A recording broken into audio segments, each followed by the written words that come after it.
Ներքին գործերի նախարարության ոստիկանության ձերբակալվածների պահման վայրերի եւ ուղեկցող ստորաբաժանումների անձնակազմի 60%-ն արդեն վերապատրաստվել է խոշտանգումների եւ վատվերաբերմունքի այլ ձևերի արգելքը դասընթացի շրջանակում։ Դասընթացը ունի հարուստ բովանդակային մաս եւ կարծում եմ մեր ծառայողների համար շատ օգտակար եւ գործառույթային պարտականությունների իրականացման համար շատ անհրաժեշտ գիտելիքների ձեռքբերման հնարավորություն է։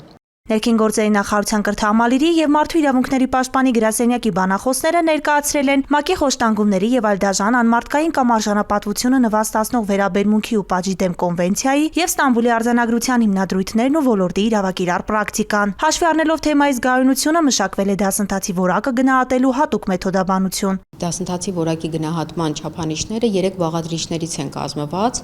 Նախ եւ առաջ պարզել գիտելիքների եւ հմտությունների իմացությունը ոստիկանության ծառայողների, այնուհետև գնահատել վերապատրաստման դասընթացի որակը եւ արձանագրել հետադարձ կապը։ Դասընթացի սկզբում հարցման միջոցով գնահատվել է թեմայի վերաբերյալ վերապատրաստվողների իմացությունը, իսկ ավարտին ներկայացված նյութի յուրացման աստիճանը։ Վերլուծությունը թույլ կտա գնահատել եւ մատուցվող ծառայության որակը եւ ընկալման աստիճանը եւ գուցե այն բացերը, որոնք հնարավոր արձանագրել։ Ներքին գործերի նախարարությունը կարևորում է ծառայողների շարունակական վերապատրաստումները, որոնց նպատակը մասնագիտական գիտելիքներն ու հմտությունները կատարելագործելն է։